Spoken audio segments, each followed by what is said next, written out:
Assalamu alaikum. Brothers and sisters, once again in the most holy name of Allah, the Beneficent, the most merciful, we give him all praise and honor and thanks, for certainly he is the Lord of all the worlds. And we could never thank Allah enough for his divine revelation given through prophets and messengers throughout the ages of time. So we're forever grateful and eternally grateful to Allah for Moses and the Torah, or the Old Testament. And we thank him for Jesus in the Gospels of the New Testament. And we're forever grateful and thankful to Allah for that final revelation given to humanity called Quran to Prophet Muhammad ibn Abdullah, the son of Abdullah, 1400 years ago. Peace be upon all of these worthy servants and prophets of God. But if we research scriptures and study them, then we see that God is the most consistent there is. He never changes his pattern when it comes to the suffering people. So when we look at the prophecies of the book, then who is it that is the fulfillment of such books? It is we, the black man and woman of America. So we thank Allah that he would fulfill the scriptures by coming himself to a people who have been lost, a people in need of being raised from the ignorance and the civilizations that they have been baptized in. So we thank Allah for coming to us in the person of Master Fard Muhammad, and from him raising up from among us that Georgia-born black man whom the world knew, but then the world tried to destroy. But we know him today as the most honorable Elijah Muhammad, the risen and exalted Christ, the eternal leader of the nation of Islam. And from him, from Elijah, his tree, Malcolm Little became Malcolm Big. From Elijah's tree, Clay became Ali. And from Elijah's tree, Walcott became Farrakhan. So all of these great students, and from his own loins, his own son, Imam W.D. Muhammad, one of the greatest Islamic scholars that has ever been produced in the world, all from the tree of Elijah. But I'm thankful that the one that Elijah has chosen for us to lead, teach, and guide us today is among us, 83, getting ready to be 84 years young. Come on now. Here you go, right here. I'm talking about the Honorable Minister Louis Farrakhan, a gift from God and Elijah Muhammad for the black man. All praise is due to Allah. So it is in their names I like to greet all of you with the greeting words of peace, as we say in the Arabic language, the original language of our fathers. Assalamu alaikum. How's everyone? You looking good?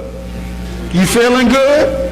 And if you ain't, trust me, in a few moments, I guarantee that the fire and the light of God will touch you if you open up your ears and open up your hearts to the message that Almighty God, Allah, has prepared. And our brother and friend visiting us this weekend, he's a soldier. I can say that honestly because I've known him for a long time. And though he looks about 16,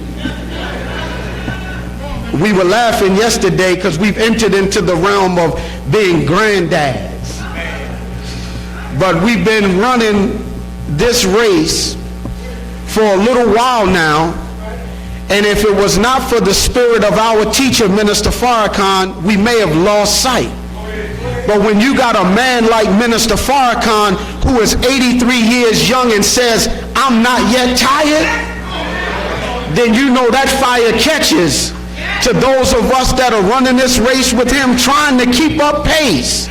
So I'm happy to have in the city of Baltimore, we rode all through the city yesterday.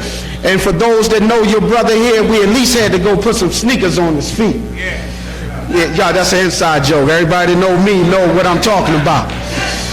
But I'm happy to have my brother and companion in the cause and struggle of Islam. I want to thank Allah for the brothers that have traveled with him from the city of Kentucky as well as Indianapolis. But I want you to put a Baltimore round of applause together for our visiting minister here This afternoon, our student minister from mosque number 74, Indianapolis, student minister Nuri Muhammad.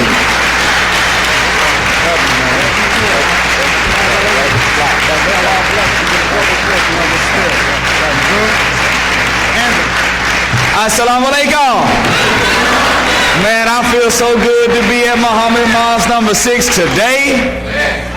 In the name of Allah, the Beneficent, the Merciful, I bear witness that there is no God but Allah, who intervened in our affairs in the form of a well-made man by the name of Master Farad Muhammad.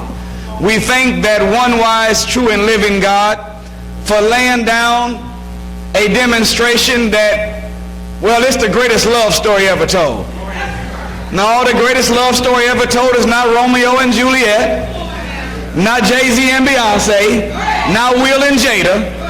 The greatest love story ever told is that a man left paradise, traveled 9,000 miles all by himself to come and seek and save you and me, a people that were lost.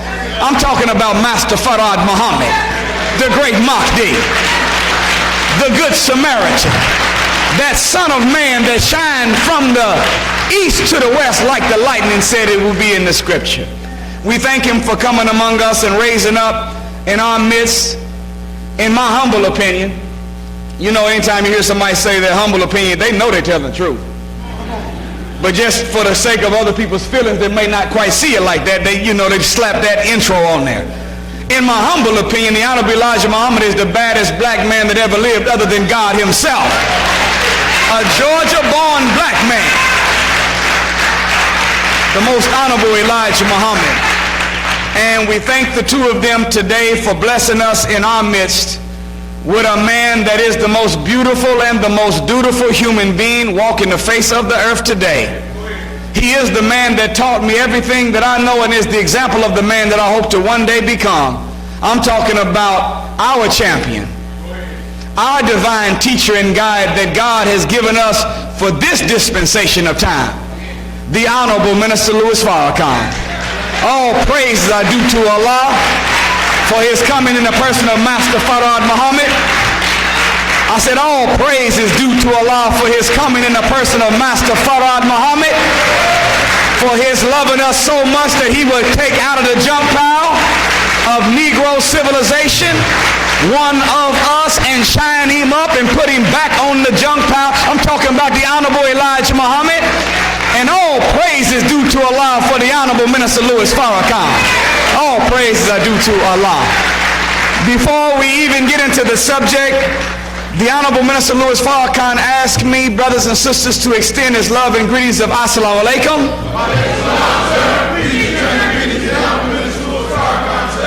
We will do just that. For anybody looking around at us thinking something wrong with us for what we just did, no, ain't nothing wrong with us, but there's something wrong with you if you had a problem with it. Because last I checked, right here in Baltimore, Maryland, when that no good ham sandwich eating judge walks out, what does the bailiff say? All rise. And then they got the nerve to say the Honorable Judge so-and-so now preside. Well, Farrakhan more honorable than any judge in Maryland. And he's more worthy to be stood for. After all, he's been standing for us for 62 years. So the least we can do is stand and send that greeting back to that beautiful man. All praises are due to Allah. The Honorable Minister Louis Farrakhan also wanted me to say to the believers here that you all have a very special jewel in your student minister, Carlos Muhammad. And he wanted me to let you know, Brother Carlos, and your queen, Sister Tracy. The minister asked me to thank you and your queen. Where's Sister Tracy? Sister Tracy, he wanted me to thank you and your husband for your decades of service and sacrifice on the battlefield of Islam. We thank Allah for you, Brother Carlos. You are one of the greatest soldiers that the Nation of Islam has ever produced. We love you, black man. Keep up the good work. Thank you, Sister Tracy, for backing him and standing with him and being an MGT. Well, today we are taking on a subject that's titled The New Islam. And as we put this subject out, via social media, it sparked a whole lot of controversy. Did y'all hear me? The Pakistanis didn't like it. The Arabs didn't like it. Some of the Palestinians didn't like it. And one of the responses to the subject of the new Islam from a lawyer from Palestine, he said there is no such thing as an old Islam or a new Islam, it's just Islam. And as I pulled my phone out, prepared to respond to the brother, and my response was going to be, shut up. But before I got to type my shut up, I seen that Brother Carlos had already given him a beautiful explanation. He said to the brother, he said, New Islam means that there is a practice or a way of implementing Islam in a new dispensation of time. In other words, he's telling the brother that it's not a change of the medicine, but it is a change of the prescription. We're not changing the teaching, but there has to be a new training attached to the teaching. We're not deviating from the consciousness that comes from Islam, but there has to be a new culture attached to that consciousness. We're not deviating from the word of the Quran, but there has to be a new way attached to that word if it's going to work in the modern time.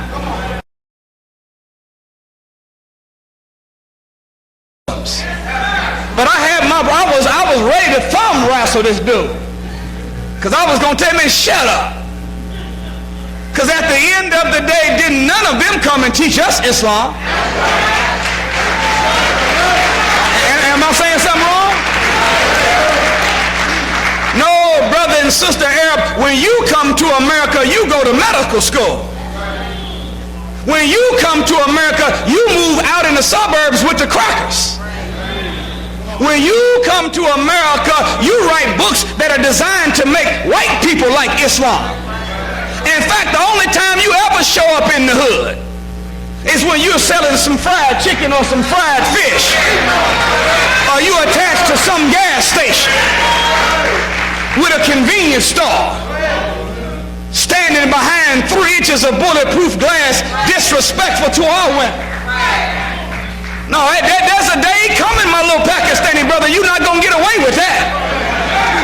You are not going to come into the black community and sell us pork rinds when you know that hog is forbidden. You will not come in our community and sell us Black and Milds and cigarellos and drug paraphernalia and lottery tickets when you know that is forbidden in the Holy Quran. And you will absolutely not come into our community and see the form of our little black girls and disrespect them and call them out of their name. You got a few minutes to clean your act up.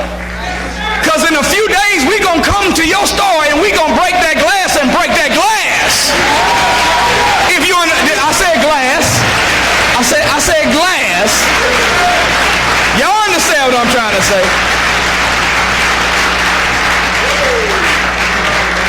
It is true there is only one Islam. That's right, brother. But whenever you put beard wearing as part of the religion, that's not Islam, that's Islam.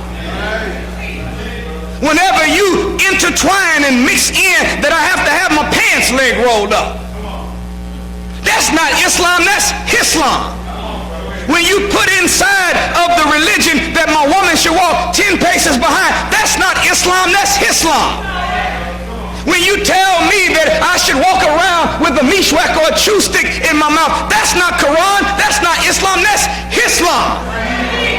So while there is only one Islam, there are many different applications of that one Islam.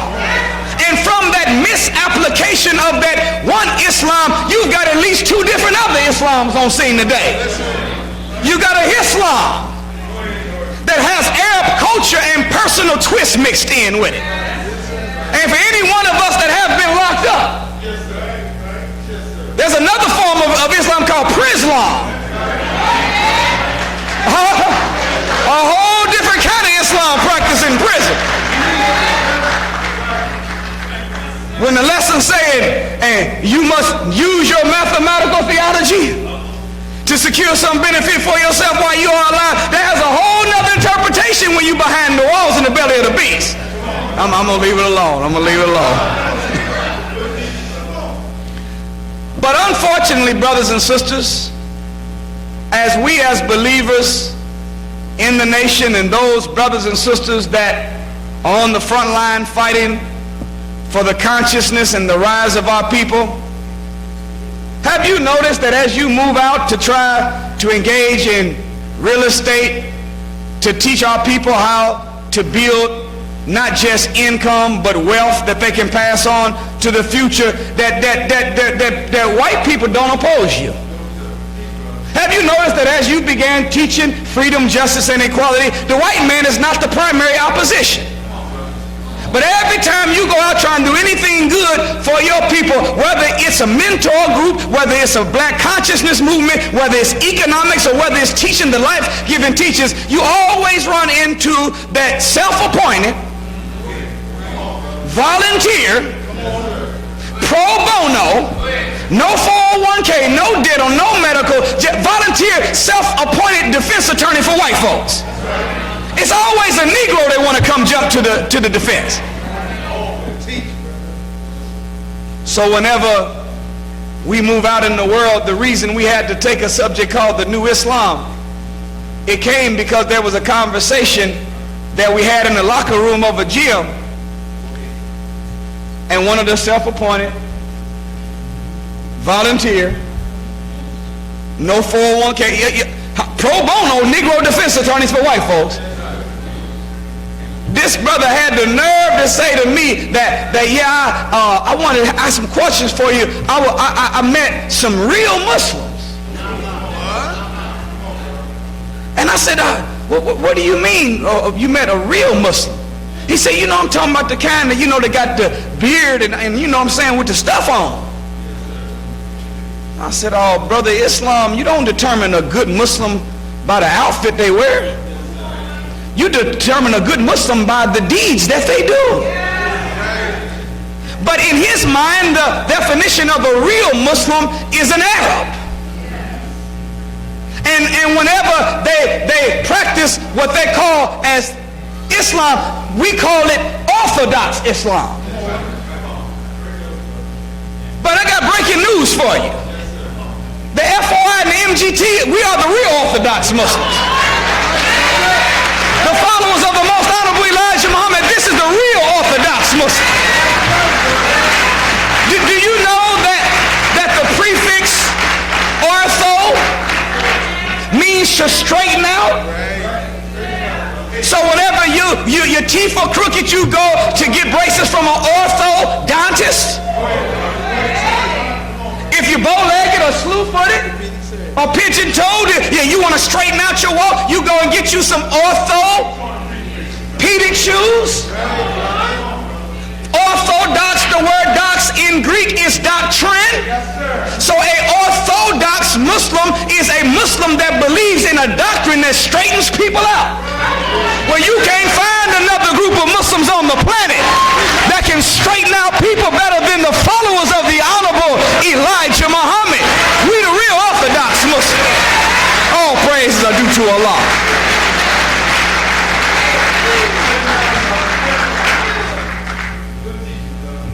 So when people come to us and say, brother, you're not practicing the true Islam. What they really are saying is that you're not following Arab culture. We as Muslims, we believe in the Holy Quran and we love the book from one cover to the next. When we in Islam have a Holy Quran, we've been taught by the most honorable Elijah Muhammad that this book Quran is so powerful that no matter what you're dealing with, no matter what struggle you have in life, if you were to take the book and kiss it and put it to your head and seek refuge in Allah from the accursed Satan, and then turn it over and kiss it and put it to your head again and let it open wherever it falls, you'll find divine perfect guidance for the struggle you're dealing with at that moment of time. That's what we believe. We believe in all of the 5 pillars of Islam. We believe in prayer at least 5 times a day. We believe in giving in zakat or charity. We believe in Allah and all of the prophets. We believe in pilgrimage. We believe in Hajj. We believe in fasting, especially in the holy month of Ramadan. But what we don't believe in is the bootleg 6th pillar of Islam that has been added to the faith, where you have inserted your Arab culture inside of it. And because we reject henna dye, because we don't walk around with beards on our face, because we don't have our pants leg rolled up a certain amount of inches off the ground, don't you understand that Muhammad was wearing his pants legs like that for a reason? He lived in the desert. Huh? So if he had his pants leg rolled up like this, it's because he was trying to keep sand from getting in his clothes. But hell, in Baltimore ain't no sand. It's concrete and asphalt.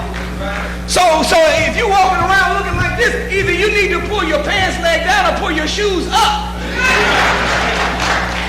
Y'all didn't catch that. Y'all didn't. That's culture. That's not the religion. Islam means complete submission to the will of Allah. Islam means one that has found peace by means of their submission to the will of Allah. Islam, the most honorable Elijah Muhammad said, is not really a religion. Islam is a world. Islam is a way of life. See, religion is a scam. Religion is a hustle. Religion is big pimping. Hell, I don't like religion at all. You say, but how you gonna say you don't like religion and you a Muslim? Because Islam is not a religion. Our book, Holy Quran, in Surah 5, verse 3, said, "This day have I completed my favor unto you, and I've perfected for you your religion, and I have given you Islam as and is are not the same thing. Is would mean exactly equal to, but as would mean in replacement of. So in other words, I'm coming and I'm bringing you Islam, which is the nature of God. But I'm coding it in a spiritual system and structuring it like you know how to relate to God, called religion. So you can follow those rituals and those practices and be able to grow into the nature of God that is inside of you.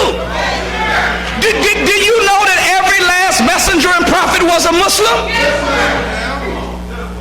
The word Muslim means one that submits their will entirely to the will of Allah. Oh, y'all didn't hear me. Moses was a Muslim. Abraham was a Muslim. Y'all got your seatbelts on? Jesus was a Muslim. If by definition a Muslim is one that submits their will entirely to do the will of God, when Abraham was told to take his son to the top of the mountain and sacrifice him, the will of Abraham was to train his son up and make him into a prophet. Is that right? But the Quran says, and the Bible says, that Ishmael or Isaac was taken to the top of that mountain. And Abraham had a dagger above his son, and when he came down to kill his son, God stayed his hand. Well, if Abraham's will was to train his son into becoming a prophet, but God's will was to sacrifice his son, and he came close to stabbing him, Abraham submitted his will to do the will of God. So that makes him a what? A Muslim. Moses was told by God to go unto Pharaoh and tell Pharaoh, let my, now you know black people, we so messed up. That Moses yesterday would have to go to Pharaoh and say, Pharaoh, let my people go. But we so intertwined and intermixed and in love with white people, the modern day Moses got to come and say, my people, let Pharaoh go.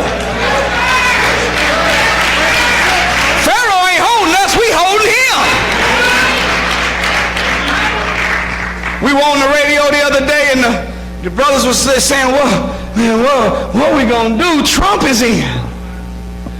Oh, man, what? He said, what's the next 4 years going to look like?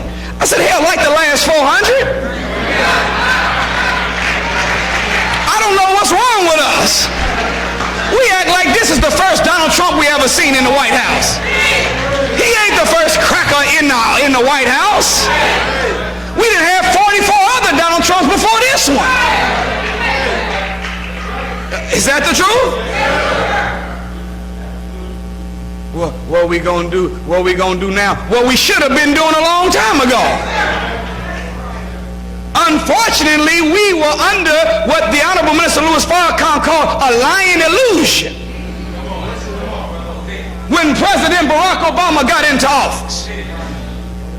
Now, there are some positives that are undoable. You will never be able to reverse the positive psychological effect that happened whenever a black man made it to the White House. Did y'all hear me? I don't know about y'all, but when he was running for office, I was geeked. Y'all wasn't excited? Yes, sir. I was watching the debates like I was at the movies.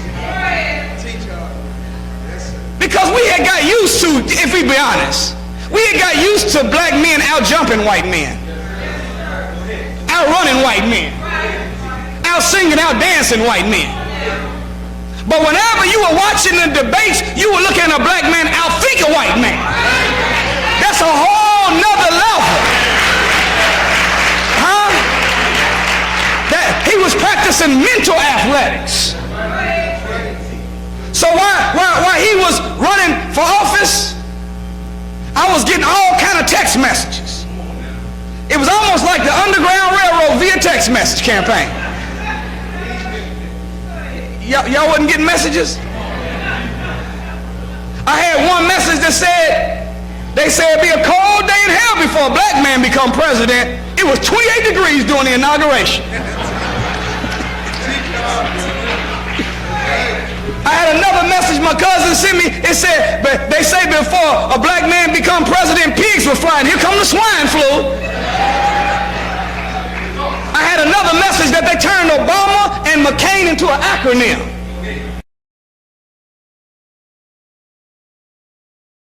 Acronym is whenever one letter in a word represents another letter or another word. Like CIA is an acronym. It stands for the Cocaine Import Agency. That's what it should stand for. FBI is an acronym. Finding a black man to incarcerate. Huh? Job is an acronym. Just over broke. Media is an acronym. Most effective devil in America. Is it the truth?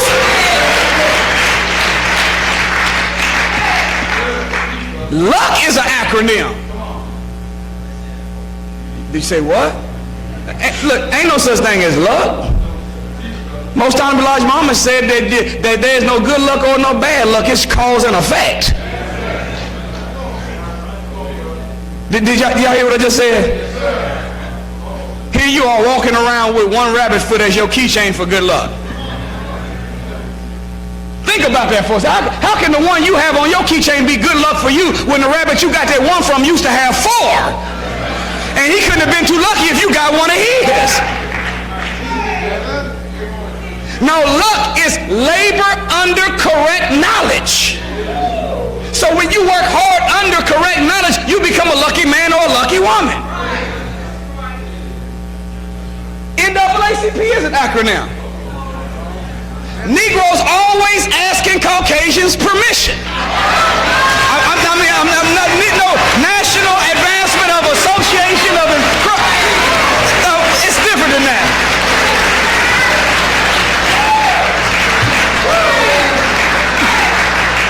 All praise is due to Allah. Now the truth of the matter is this. If all of our black organizations would actually live up to their mission statement, we will be a free and independent people overnight. The problem is that almost everyone that's in leadership of every black organization is a full-time beggar of white corporations. And the only thing they do is they put on a banquet and raise money to fill a staff office. But they never really live up to their mission statement. If they lived up to their mission statement, we would be in good shape. And for the record, brothers and sisters, that we need unity, not uniformity. One of the biggest reasons we've never achieved unity is because we have a misunderstood word. Y'all still all right? Do you know, brothers and sisters, that if you're reading and you come across a word that you don't understand, if you don't stop and go to the dictionary and look that word up and get what it really means, if you come across a misunderstood word and you continue to read, whatever you read after that misunderstood word becomes a blank in your mind. So the question is, is there anybody here that was growing up and they were living as an adult during the 70s? Do we have any OGs in the audience?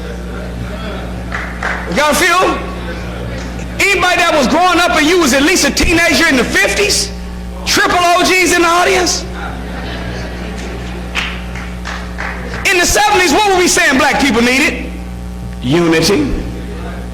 Truth? 50s, 40s, 80s, 90s.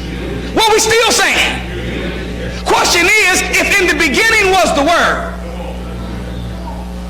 and the Word was God, the definition of God is force and power. If in the beginning was the Word and the Word was God, then a word has the same force and power as God himself. So anything that is ever spoken in word form with force and power is supposed to go through a process of maturation, where at a certain time that word becomes flesh and dwells among men. All thoughts become words. All words become actions. All actions become habits. All habits become the character. And our character dictates our destiny or our future. Words don't just describe reality, but words have the power by the law of substitution to create a reality. I only got 5 people that agree with that. God. Do we have a Bible? Okay. If words don't have the power to create a reality, ask yourself, what did God use to bring everything into existence? In the beginning it said, and there was darkness, and God said.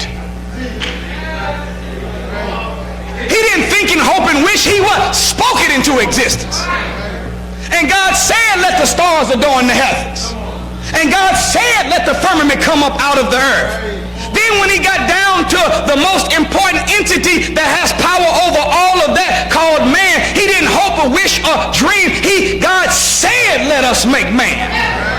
The Holy Quran says the same thing, just a little bit different. It says that when Allah deems a thing, he simply says to it, kun fayakun, be, and it is. So if God uses words to bring things into existence, then words don't just have the ability to describe what is. You can use words to create what you want. You can, the power of life and death is in the tongue, is what James said.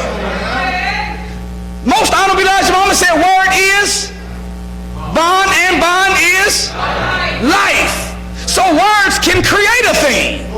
Well, question is, if we've been saying from the 30s, the 40s, the 50s, 60s, 70s, 80s, 90s, all the way up to the current millennium, we need unity. We've been saying it. Why come the word has not become flesh? I submit to you, brothers and sisters, because we have a misunderstood word.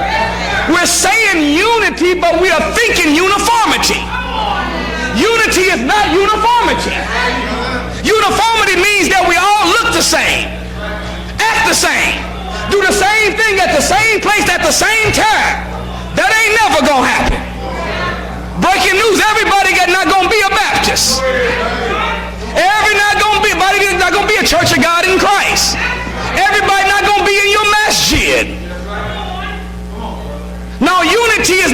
uniformity. Unity is doing different things at different places at a different time, but for one common cause. Does that make sense? Man, this is getting rough. Only had about 12 people on that one. It's too many. It's hundreds of us in here. You say, well, I agreed with you. I just didn't clap. Well, I got to know something now. Do you know communication has four channels to it?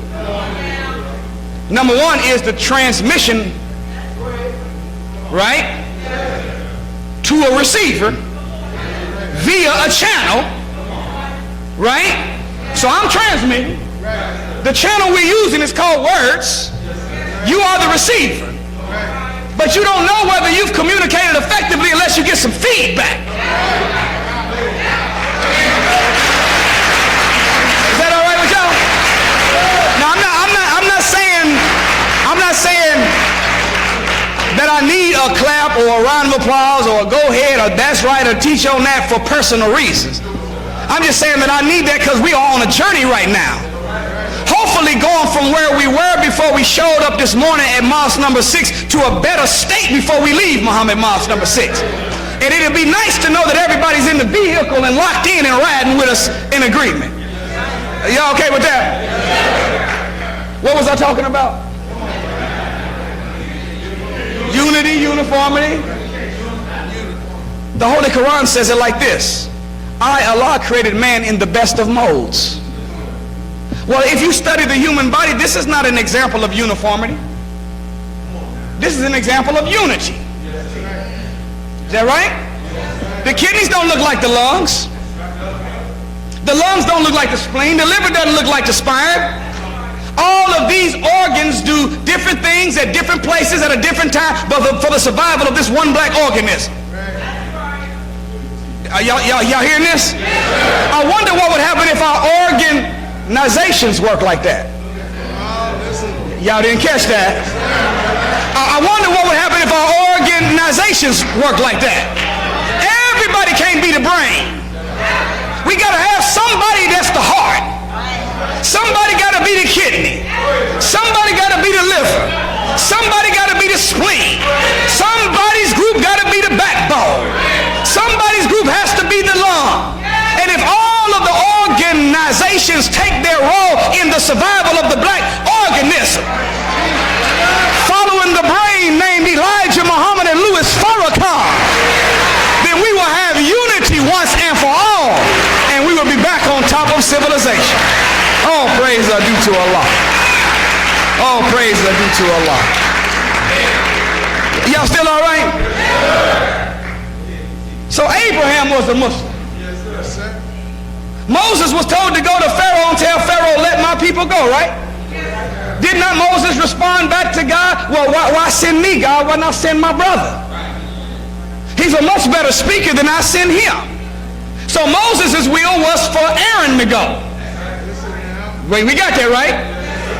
Then God said, no, I want you to go. And then Moses told God, he said, well, you know I'm on paperwork. I got paperwork. He said, yeah, I'm still on paper. In fact, I got an open warrant. See, well, y'all didn't know? Moses killed a man. Yes, he did. The Bible said that he seen a Hebrew, his natural brethren, fighting an Egyptian, which was the people that raised him. And the Hebrew and the Egyptian were fighting one another. And even though he had been raised by Pharaoh's daughter and raised in Egyptian religion on Egyptian diet in an Egyptian way, he still had the genetic memory for his own Hebrew brother. And when he seen that black man fighting that white man, the Hebrew fighting the Egyptian.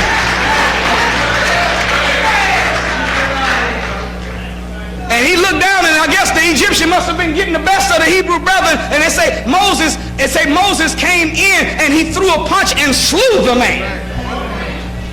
Time out. That was a one-hitter quitter. So Moses killed the man and he was on the run. See, this right here should tell us that just because somebody committed a crime don't mean that they're a bad person. Hell, in fact, the people in jail are better than some of us out here, if you want to keep it real. And most of us, if we was honest, we know we've done enough stuff out here that we could have been in there too.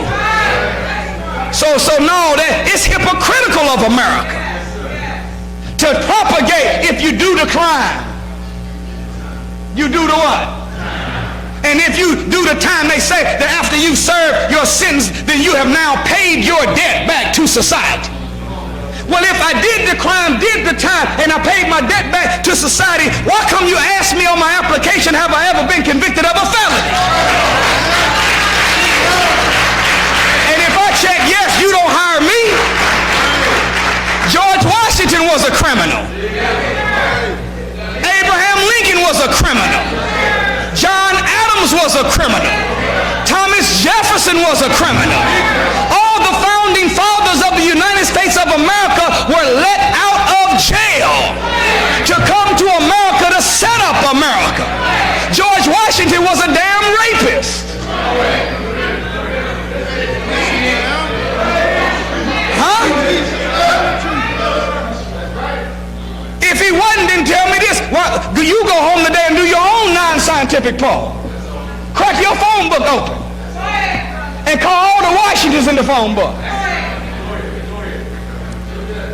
And I guarantee you, LaQuisha, Pookie, Lil Man, and Ray Ray and them answer the phone, but Doug, Biff, and Muffy will not. Well, if the first Washington in America was a white man, how did all the Washingtons that live in America become black? Unless he was raping the slaves that he had. So be careful. Be careful. Moses was convicted of a felony, but that didn't stop God from choosing him to be a prophet. But did Moses go to Pharaoh? So he submitted his will to do the what? So that made Moses a what? When the disciples were talking to Jesus and they called him the good master, Jesus was a Muslim. He said, why callest thou me good? There's none good but the Father. They kept praising him, and then he would say, look, no, listen to me. Whatsoever the Father commandeth me to speak, that is what I speak. They kept on praising him, and I guess Jesus was doing the Matrix moves on them. Huh? Every time some praise comes, they start talking about how great it was. He said, look, it's not my will that I do, but it's the will of the Father who have sent me. Is that right? Well, if he's saying it's not my will that I do, but what I hear is what I speak, and what I'm commanded to do is what I do, then Jesus submitted his will to do the will of God, making him the best Muslim. Y'all okay? In fact, I can prove that all of them was in the Nation of Islam.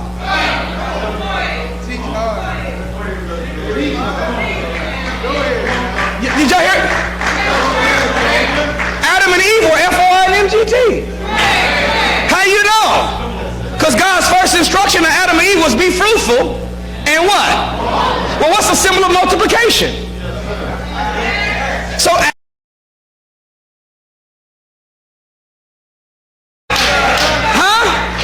Jesus was even an F-O-I.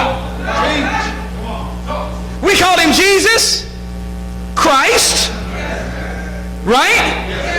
But during the pagan time around December, when they celebrate Christmas, Christ Mass, they abbreviate Christ with a what? Xmas. So technically, if X can be the replacement for Christ, you don't have to say Jesus. You say Jesus X. I'm just saying. Moses and the children of Israel were in the ranks. They even had an X.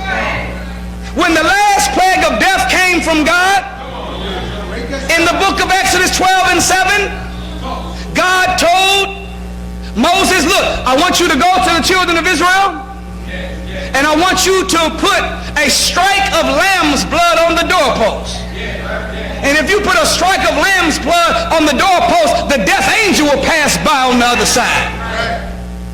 Has anybody ever went bowling before? I like bowling. I'm not that good at it, but it's my favorite sport in concept. Concept. It's something about taking that big black ball, knocking down them little white pins with them red necks, and if you knock them all down, you get a strike, and it's a what? It's an X. So if they put a strike on Moses X. Of course, y'all know that's a play on words.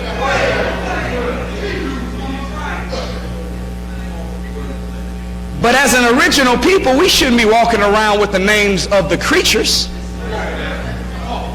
David, the psalmist, says in the 82nd chapter, the 6th verse, ye are all gods. Children of what? So what? If we are the children of the Most High God, we are the direct descendants of the originator of the heavens and the earth. We are in possession of God's genetic makeup. We have divine DNA and holy heredity. We are not the children of the creation. We are the children of the Creator. So we should be wearing His names. Not Cold Pepper. Not Underbrook. Not Jackson or Johnson. John's son. Tom's son. John and Tom are white people. Jack and John is white people. Jeffrey's son, Jeffrey's a white man. So when we call ourselves Tom's son, John's son, we're saying we're the children of white people, not of God. So the most honorable Elijah Muhammad said, look, here, write this letter.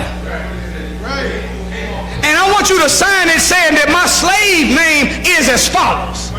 But I desire holy and a righteous name of my own. And whenever you write that letter successfully and you recite 10 questions and answer, you get you an X.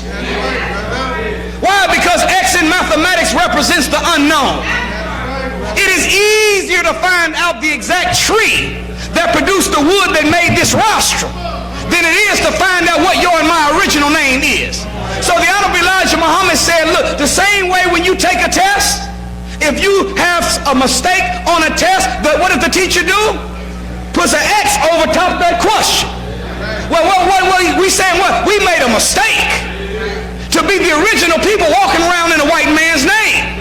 So before you see my last name, I'm going to be John 2X Johnson, because I'm crossing Johnson out because it was a mistake. Are y'all okay? No, this we need it. We need an X. When you leave that man that wasn't doing you right, you call him your ex-husband or ex-boyfriend. Is that right?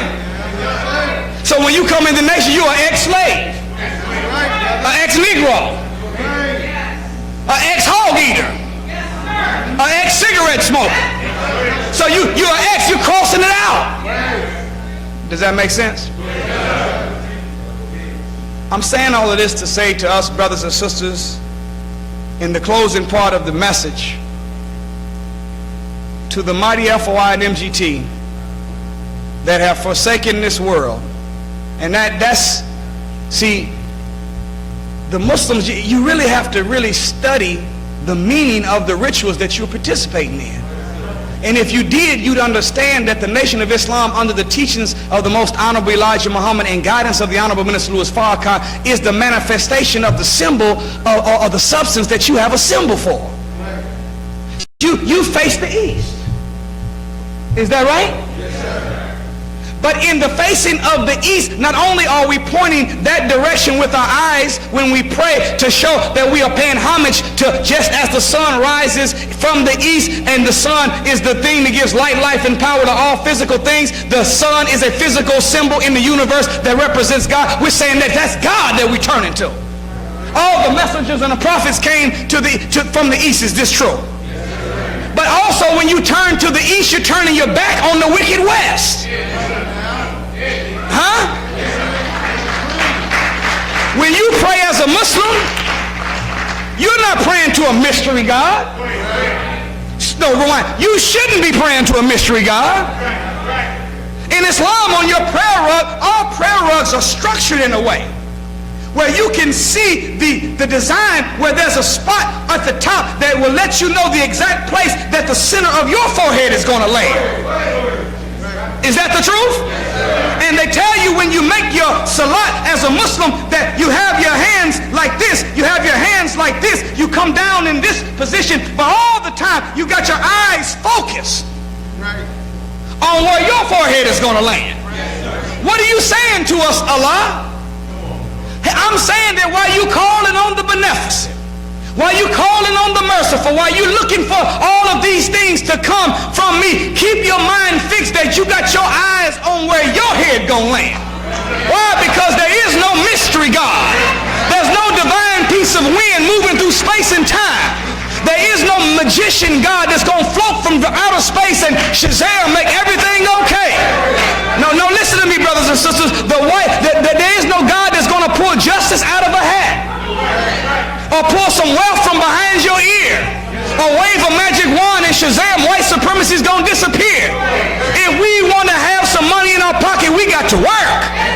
If we want to destroy white supremacy, we do it with black excellence. If we want to have anything, we got to put a plan in motion and work that plan. Otherwise, there is no mystery God. We've been looking for him for trillions of years and we ain't found him yet. All praise is due to Allah. I don't know, Brother Carlos, I don't know how it is. I don't know how it is in Baltimore, but in every major city that we've visited, anytime somebody dies in the hood, they always do prayer vigils. They do that here too? Yes, sir. Somebody dies and the vans show up, Philippians and Romans, and everybody comes out with candles, RIP. And everybody comes and forms a circle around the teddy bears and the candles. And I don't know about you, but every time I see any black person dies, it hurts me. And what I'm going to say about the beauty of Islam as taught by the Honorable Elijah Muhammad is it doesn't just make you love Muhammad and love Quran, it makes you love your people. And one of the biggest problems with us is that we're not just disunited, but we are even more disconnected. If we were connected, unity will be the byproduct of it. See, when you're connected, what hurts one hurts all. That's why the most honorable Elijah Muhammad changed the language whenever we talk to one another. You can be a captain, minister, lieutenant, you can be a doctor, but you brother minister.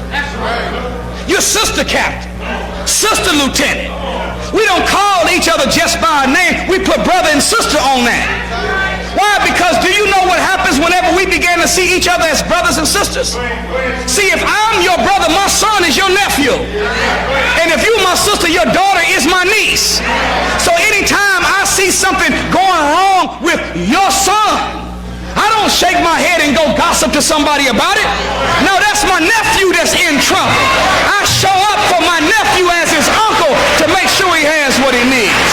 All praise is due to Allah. All praise is due to Allah.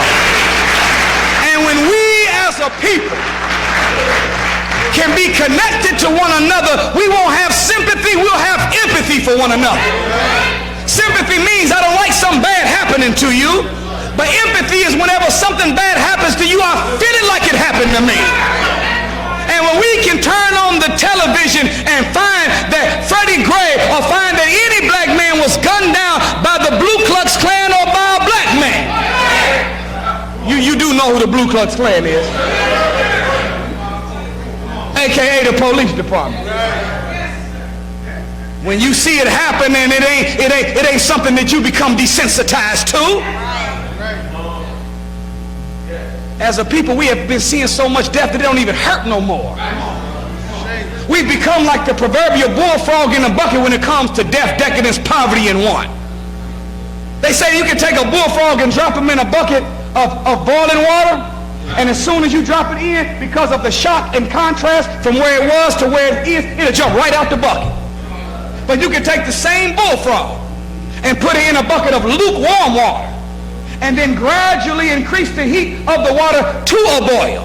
And because of the adaptability mechanism in the brain of all living creatures, that frog will get used to the degrees of heat increasing gradually and will die and become its own soup.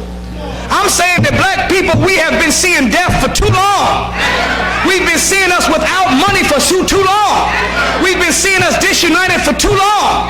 We've been seeing divorce in our community for too long. And we have gotten adapted to and used to it. Now we've got to go back to the shock moment where we start thinking about what we were before we were kidnapped and Caucasianized and Westernized and Christianized by this no good goddamn devil, the white man. We got to go back to that spot. Oh, praise be to Allah. And if we did, we'd have some empathy for one another. So I said, all my life I've been seeing these prayer vigils. But all my life I've still been seeing us die in the hood. So I said, well, either they're not saying the right thing when they pray, or B, they're praying to the wrong God, or C, the prayers ain't working. Or hell, D, maybe all the above, I don't know. So I said, I'm going to go down there and I'm going to get in the circle and just see what's going on. And Reverend, he started off real good. He said, Father, we ask of you this day to give the family of so-and-so a peace that surpasses all understanding. I was like, amen. But then Reverend started slipping. I don't know if it was like you did this when you was at church, when, you know, the preacher started tripping a little bit, and you were praying, you start.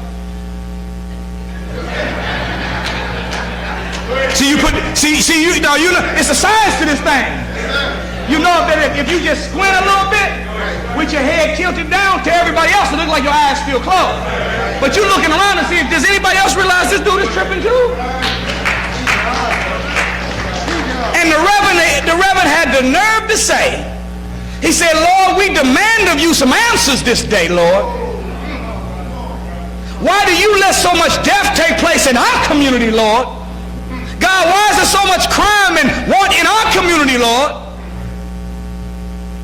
And I said to the brother, I said, well, God could look at us and say, I was going to ask y'all the same question.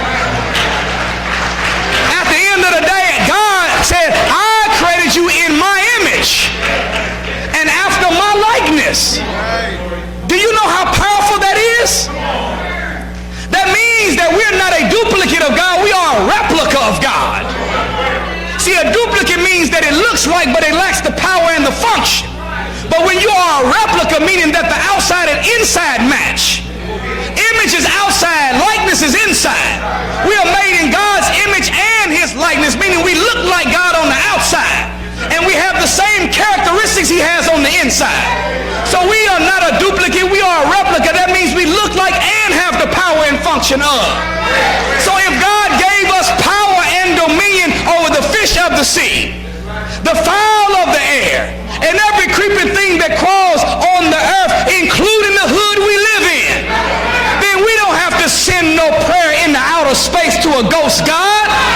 Ask yourself as a man, why do you allow so much hell and crime to be in our community? Because if men stood up, I'm talking about real men, then a real man is like a lion in the jungle.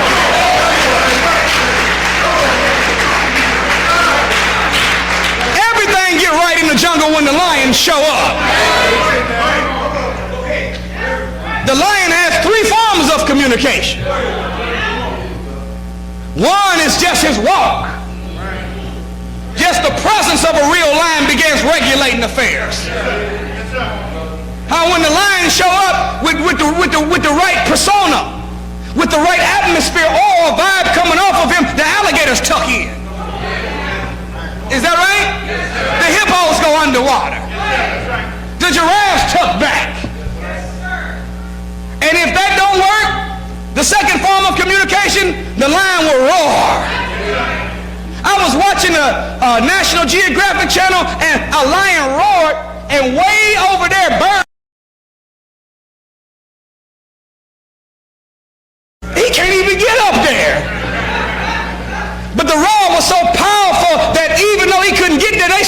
abandoned. And the last form of communication is the use of the claw. If the walk don't get it and the roar don't work, then the physical will. I'm saying to you, black man, there's a lion that's asleep, not in Judah, but in you. And if you as a black man would wake up that lion and you began, for the record, you got to pull your pants up if you're going to have the swagger of a lion. Huh? Because if you sagging, you got the swagger of a penguin.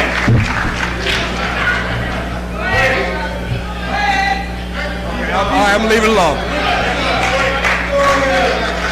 So no matter what faith you are, if you're a man, patrol your community. A real man is willing to wake up early in the morning, even if he has no children, to make sure his nieces and nephews get on the bus safe without a pedophile messing with them. That's what lions do. A real lion will do an assessment of the elderly in their community. And whenever the weather changes from cold to hot, a real lion will cut the grass of the elderly.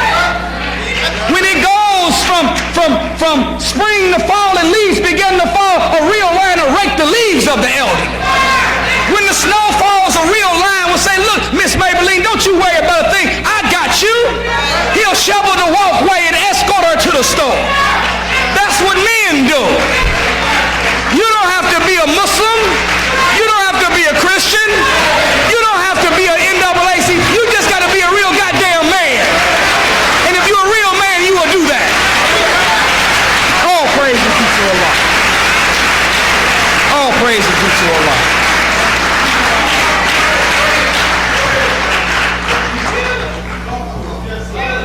And as you began moving through the hood, if your presence don't work, then you got to have some knowledge in your head. So when you open your mouth to roar, you dropping knowledge.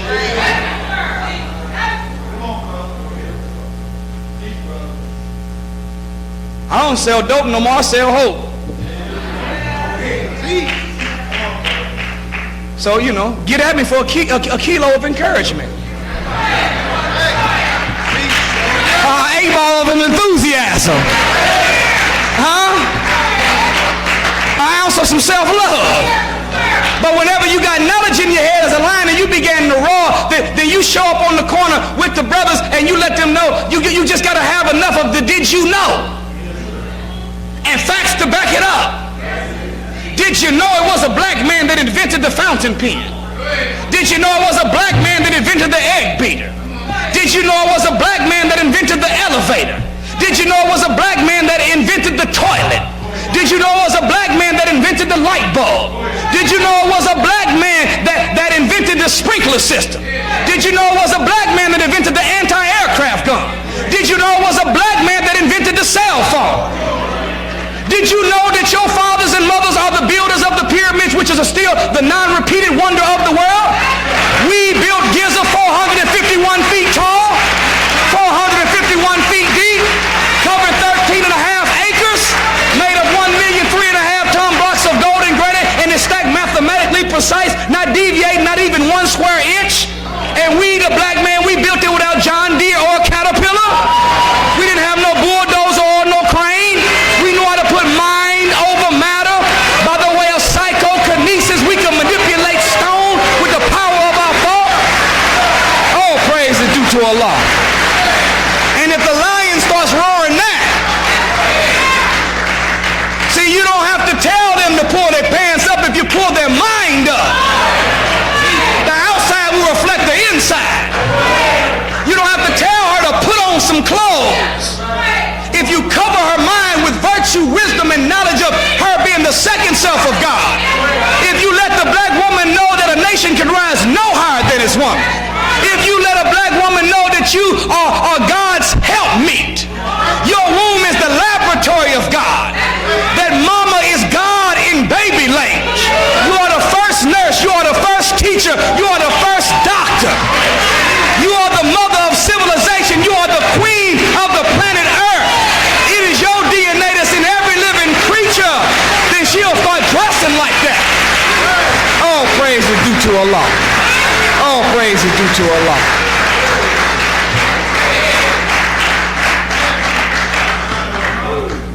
In closing, brothers and sisters, of course, if you do all of that, you shouldn't have to use your claw. But if push comes to shove, you might have to do that every now and then too. What? Lay hands on them in Jesus' name.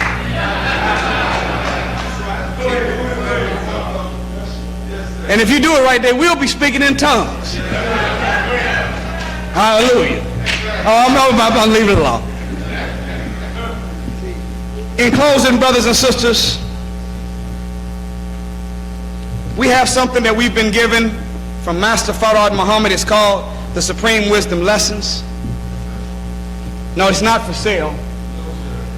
It's not for sale. Membership has its privileges.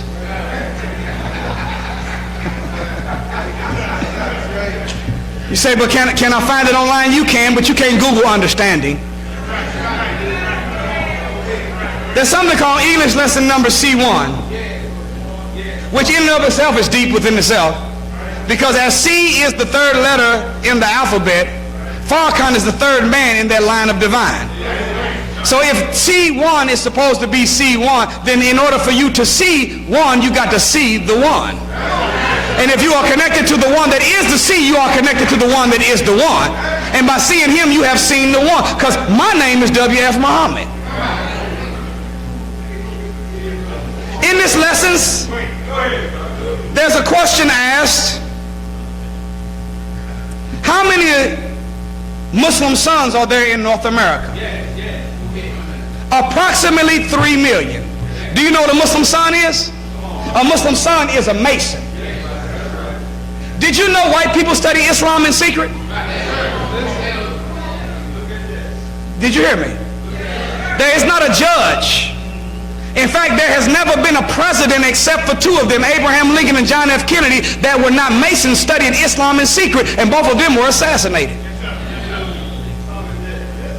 But all of those that are in the top, that are in the ruling class, they study Islam and they extract the power from it, but they never teach black people to do the same thing. Why? Because you can't enslave somebody that knows what you know. Okay, everybody didn't believe that. Okay, do you remember Keith Ellison? Before he punked out? When he was just running for office? When he first won his seat in the Congress, he said, as a Muslim, I don't want to put my hand on the Bible to be sworn in office. I want to put my hand on the Holy Quran. And CNN went crazy. MSNBC went crazy. Fox was attacking him. It was on 4 or 5 times a day. Bombardment. Who does he think he is? This is the United States of America. Judeo-Christian society. If he doesn't want to uphold the law of the Bible, then he shouldn't put his hand on it. Well, hell, he could have told them, if you wasn't going to uphold the law of the Bible, you shouldn't have put your hand on it. But then Keith Ellison, he said this. He said, well, the Holy Quran that I want to use to be sworn into office is the Holy Quran that was owned by Thomas Jefferson. Did you hear that? And when they took the book and did the research, verified this was Thomas Jefferson's Holy Quran. The founding father had a Holy Quran that was well read. So that's a Mason, that's a Muslim son. Mason, M-A-S-O-N, which means Muslim Asiatic son, son of an Asiatic Muslim. They're studying Islam in secret. They have a Quran on the highest shelf inside of their judge chambers. Every now and then, whenever we go to court as Muslims, they'll salute you. When the Shriners have their parade, when they see an MGT, they'll bow. Go to all of their lodges. They're called the Mecca Lodge, the Medina Lodge, the Quran Lodge. Is this the truth? In Indianapolis, they have a place called the Marat Temple, and engraved in granite is the Star and Crescent with a sword over top of it with a black man with an Egyptian fez on inside the star. And around his head there is each point of the star, and on each point there is a letter, A-L-L-A-H, which spells Allah. They're saying we know the gonna tell y'all that. So how many Muslim sons are there in North America? Approximately 3. Why approximately? But when he asked about the original Muslims, he says a little over 17 million. Why use the word approximate for white people that study Islam in secret, but use a little over 17 million when we're talking about the original man? It's because the word approximate can go up or down. But if you say a little over, the minimum is 17 million. At the time of this writing, when he asked how many original Muslims are there in North America, and the answer was a little over 17 million, the black population was 17,028,000. In other words, he's considered every black man in America a Muslim. The brother that was on the weed is a Muslim. The alcoholic was still a Muslim. It mattered not the condition of what they lived. It was what was at the core of their being. That nature is Islam. Y'all still okay? Then he asked another question. Did I hear you say that some of the 17 million do not know that they are Muslims? Bold letters, capital. Yes, sir. I hardly believe that unless they are blind, deaf, and dumb. Well, they were made blind, deaf, and dumb by the devil when they were babies. Then bold, capital letters again. Listen to this question. Can the devil fool a Muslim? And the answer is, not nowadays. Do you mean to say that the devil fooled them 379 years ago? Yes, the trader made an interpretation that they would receive gold for their labor more than they were earning in their own country. Stop right there. See, if we were Muslims 379 years ago and we had in our possession the Holy Quran and the Sunnah of the Prophet, yet John Hawkins still worked his act on us. If the question is, can the devil fool a Muslim? And the answer is what? That means this new Muslim must have something more than just the Quran and the Sunnah. See, this nowadays Muslim don't just have the Quran and the Sunnah. This nowadays Muslim got how to eat to live. Message to the black man. Our Savior has arrived. The fall of America.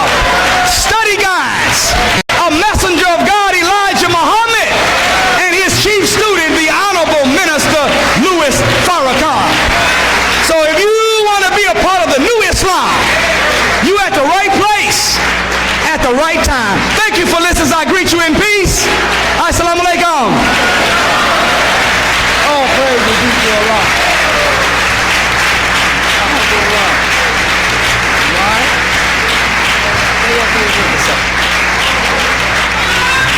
Come on. Takbir. Takbir. Takbir.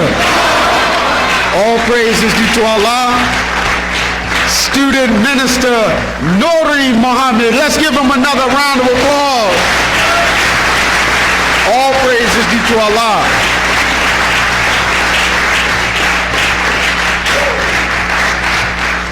Oh, we've been fed well today.